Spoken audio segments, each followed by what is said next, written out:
नमस्कार दोस्तों, wealth sky के एक और नए इंटरेस्टिंग वीडियो में आप सभी लोगों का स्वागत है। मेरा नाम है सुधीर और इस वीडियो में हम बात करने वाले हैं इक्विटी ट्रेडिंग के बारे में और उसको थोड़ा सा और समझेंगे क्योंकि आज थोड़ी सी चीज़ें चेंज हुई हैं। तो सबसे पहले हम बात कर लेते हैं यहाँ पे। देखो, कल हॉलीडे है तो मार्केट एनालिसिस हम कल कर लेंगे, बट आज मैं वीडियो बना के आपको थोड़ा सा अपडेट देने वाला हूँ कि क्या चीज़ें हैं इक्विटी ट्रेडिंग में और क्या इंपॉर्टेंट रहती हैं। देखो, काफ़ी दिन से मैं इंतज़ार कर रहा था इस दिन का, जो दिन आज आया है। आज आपको दिख रहा है अराउंड 6,000 रुपये का लॉस है, कॉस्टिंग मिला के अराउंड टोटल इसका जो लॉस होगा वो अराउंड 9,000 रुपीज़ का लॉस होगा। ठीक है। अब यहाँ पे मैं आपको चलता हूँ, यहाँ पे लेके चलते हैं यहाँ पे रिपोर्ट्स, पीएनएल। ठीक है। और यहाँ पे हम कर रहे हैं 1 तारीख से 1 तारीख तक। ठीक है।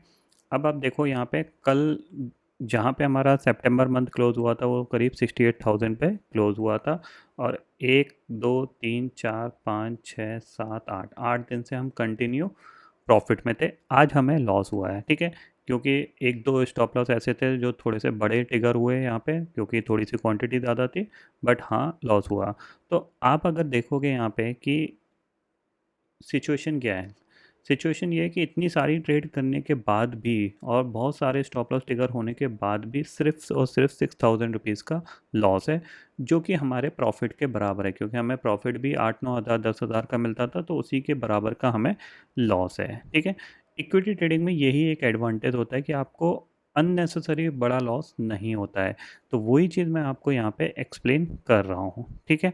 क्योंकि इक्विटी ट्रेडिंग में क्या होता है, ज़्यादातर आप स्टॉक्स में काम करते हो, एक पर्टिकुलर स्टॉप लॉस के साथ काम करते हो। 1% 2% का स्टॉप लॉस होता है, एक टारगेट होता है। उस टारगेट पे अगर मार्केट चला जाता है तो आपको एक अच्छा प्रॉफिट मिल जाता है 2 से 3% का। और अगर आपका स्टॉप लॉस ट्रिगर होता है 1-1.5% का, तो क्या है कि लगभग लगभग अगर आप 4 से 5 ट्रेड्स करते हो, तो अगर आपका एक दो स्टॉप लॉस ट्रिगर हुआ और एक दो ट्रेड आपके फेवर में चली जाती है, तो आप क्या हो, प्रॉफिट में आ जाते हो। तो वो चीज़ है।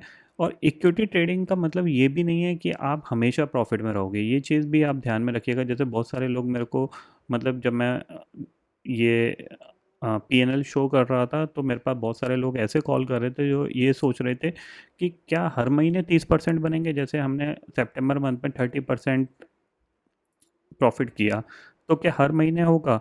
ऐसा पॉसिबल है ही नहीं। हो सकता है अक्टूबर मंथ में हम लॉस में बंद हो सकता है हम 5% के गेन में बंद हो सकता है हम 10% नेगेटिव बंद हो। तो ट्रेडिंग में, चाहे वो आपकी ऑप्शन ट्रेडिंग हो चाहे वो इक्विटी ट्रेडिंग हो, लॉस और प्रॉफिट सब कुछ मार्केट की कंडीशन में डिपेंड करता है। आपका दिन कैसा है, आपका क्या मॉर्निंग में ही कोई बड़ा स्टॉप लॉस ट्रिगर हो रहा है, कैसी सिचुएशन बन रही है, मार्केट जिगजैग घूम रहा है तो उसमें क्या है, स्टॉक्स का कोई रिएक्शन नहीं आएगा। तो आप जो स्टॉक्स में ट्रेड करोगे हो सकता है वो मूवमेंट ना करे, बट कोई दूसरा ट्रेड करेगा उसमें मूवमेंट आ जाए। तो हर चीज़ डिपेंड करती है यहाँ पे। ठीक है ना। ऐसा नहीं है कि इक्विटी ट्रेडिंग कर रहे हैं तो प्रॉफिटेबल यहाँ पे आप कंटिन्यू रहोगे। ये पॉइंट आपको ध्यान में रखना है। तो यही चीज़ मैं आपको बताने की कोशिश कर रहा हूँ।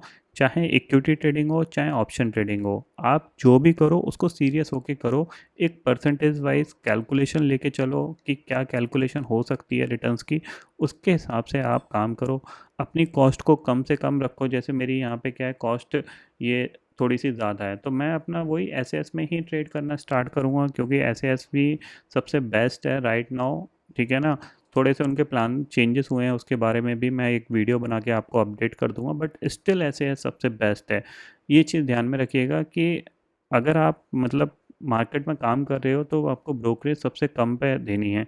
और सबसे कम के हिसाब से जो सबसे अच्छा प्लेटफॉर्म मेरे को लगता है वो एस ही लगता है। और एस में अब बहुत जल्द उनका न्यू ब्रांड स्टॉको लॉन्च होने वाला है, तो उसमें बहुत सारे फीचर्स वो अपने ऐड करने वाले हैं। तो वो काफ़ी हद तक आप लोगों को अच्छा खासा सपोर्ट करेंगे ट्रेडिंग में। तो ये चीज़ ध्यान में रखिएगा कि आप एस को ही यूज़ करिए और एस को स्विच करने की ज़रूरत नहीं है। क्योंकि अगर उनका प्लान जो 999 का था वो अब अराउंड 1300 का हो गया है, तो फिर भी मंथली 1300 सफिशिएंट है। कोई इतना बड़ा अमाउंट नहीं है जिसको अफोर्ड नहीं किया जा सकता। बट 20,000 25,000 रुपये ब्रोकरेज देना वो इलॉजिकल नहीं बनता। ये चीज़ मैं आपको यहाँ पे एक्सप्लेन कर रहा हूँ। ठीक है।